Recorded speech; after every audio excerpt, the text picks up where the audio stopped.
Hi hello welcome to Yasmin சமையல். இன்றைக்கி நம்ம கிச்சனில் பாஸ்தா எப்படி செய்யலான்னு பார்க்கலாங்க. ரொம்பவே சிம்பிளான இன்க்ரீடியன்ட்ஸ் யூஸ் பண்ணி குயிக்காக ரெடி பண்ணிடலாம். வாங்க இது எப்படி செய்யலான்னு பார்க்கலாம். அதுக்கு முன்னாடி நம்ம சேனலை இன்னும் நீங்கள் சப்ஸ்கிரைப் பண்ணலாம், மறக்காமல் சப்ஸ்கிரைப் பண்ணுங்கள். அப்போ தான் நாங்கள் அடிக்கடி போஸ்ட் பண்ணுற வீடியோ உங்களை வந்து சேரும். வாங்க இப்போ நம்ம வீடியோக்குள்ளே போகலாம். முதல்ல நம்ம பாஸ்தாவை வேக வச்சு எடுத்துக்கலாங்க. அதுக்கு ஒரு சுடுதண்ணியில் நான் வந்து ஒரு 1/2 டேபிள் ஸ்பூன் உப்பும் ஒரு 1/2 டேபிள் ஸ்பூன் நம்ம ஆயிலையும் சேர்த்துக்கலாம்.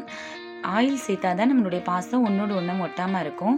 இப்போ இதுலேயே ஒரு 200 கிராம் அளவுக்கு பாஸ்தா சேர்த்து ஒரு 80% அளவுக்கு வேக வச்சு நம்ம எடுத்துக்கலாங்க.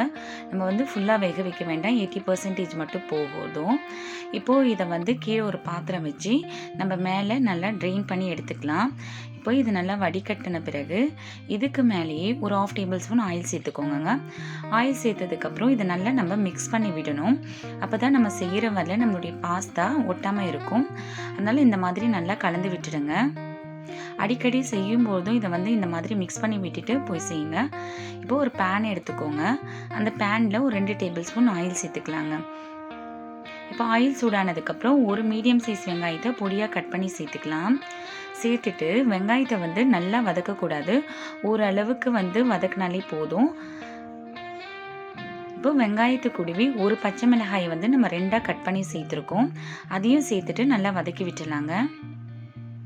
இப்போது வெங்காயம் எல்லாம் வதங்கி வந்த பிறகு இதில் ஒரு 1/4 கப் அளவுக்கு குடமிளகாயும் ஒரு 1/4 கப் அளவுக்கு கேரட்டும் நான் சேர்த்துருக்கேன். இந்த ஸ்டேஜில் நீங்கள் உங்களுக்கு எந்த காய்கள் விருப்பமோ நீங்கள் அதை சேர்த்துக்கலாம். சேர்த்துட்டு இப்போ இதையும் நான் வதக்கி விட்டுறேன். இப்போது காய்கள் எல்லாம் வதங்கி வந்த பிறகு இது கூடவே ஒரு 2 மீடியம் சைஸ் தக்காளியை சேர்த்துக்கலாங்க. சேர்த்துட்டு அதையும் நல்லா வதக்கி விட்டுடலாம். இப்போது எல்லாம் சேர்ந்து வதங்கி வந்த பிறகு இதில் சாஸ் சேர்த்துக்கலாம். நான் வந்து ஒரு 3 டேபிள் ஸ்பூன் வந்து டொமேட்டோ கெச்சப்பும் ஒரு டேபிள் ஸ்பூன் வந்து ரெட் சில்லி சாஸும் நம்ம சேர்த்துருக்குறோம்.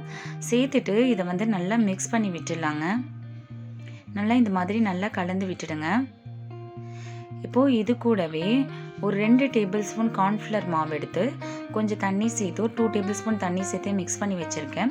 அதையும் இது கூட சேர்த்துடலாம். சேர்த்துட்டா இது நல்ல ஒரு க்ரீமி ஸ்ட்ரக்சர் நமக்கு கிடைக்கும். அதுக்காக தான் இதை சேர்க்குறோம். இப்போ சேர்த்துட்டு நல்லா இதை கலந்து விட்டுடுங்க. இப்போது இதில் ஒரு 1/4 டம்ளர் அளவுக்கு தண்ணி சேர்த்துக்கலாங்க. சேர்த்துட்டு நல்லா தக்காளி எல்லாம் வெந்து வரணும், அந்த அளவுக்கு இதை வந்து நம்ம குக் பண்ணி எடுத்துக்கலாம். இப்போது இதில் தேவையான அளவு உப்பும் சேர்த்துக்கலாங்க. நம்ம ஏற்கனவே கொஞ்சம் பாசால உப்பு சேர்த்துக்கிறோம். இப்போ பார்த்து சேர்த்துக்கோங்க. இப்போ எல்லாத்தையும் மிக்ஸ் பண்ணி விட்டதுக்கப்புறம் நம்ம வேக வச்ச பாஸ்தாவை இப்போ சேர்த்துக்கலாம். இப்போது இது எல்லாத்தையும் நல்லா மிக்ஸ் பண்ணி விட்டுடலாம். நல்லா பாஸ்தா வந்து மசாலா கூட நல்லா மிக்ஸ் ஆகி வரணும், அந்த அளவுக்கு இதை வந்து மிக்ஸ் பண்ணி விட்டுடுங்க. பாருங்கள், இப்போ நல்லா மிக்ஸ் ஆகி வந்திருக்கு. இப்போது கடைசியாக இதில் கொஞ்சம் ஸ்ப்ரிங் ஆனியனை நம்ம சேர்த்துக்கலாம். சேர்த்துட்டு மறுபடியும் இது ஒரு தடவை கலந்து விட்டுடலாங்க. அவ்வளோதான், நம்மளுடைய பாஸ்தா ரொம்ப சிம்பிளாக குயிக்காக டேஸ்ட்டாக நம்ம ரெடி பண்ணிட்டோம்.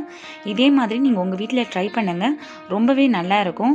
ட்ரை பண்ணி பார்த்துட்டு எப்படி இருந்ததுன்னு மறக்காமல் கமெண்ட் பாக்ஸில் போஸ்ட் பண்ணுங்கள். நான் செஞ்ச இந்த ரெசிபி உங்களுக்கு பிடிச்சிருந்தா லைக் பண்ணுங்கள், ஷேர் பண்ணுங்கள், சப்ஸ்கிரைப் பண்ணுங்கள். மறக்காமல் கூடவே இருக்கிற பெல் ஐக்கானையும் கிளிக் பண்ணுங்கள்.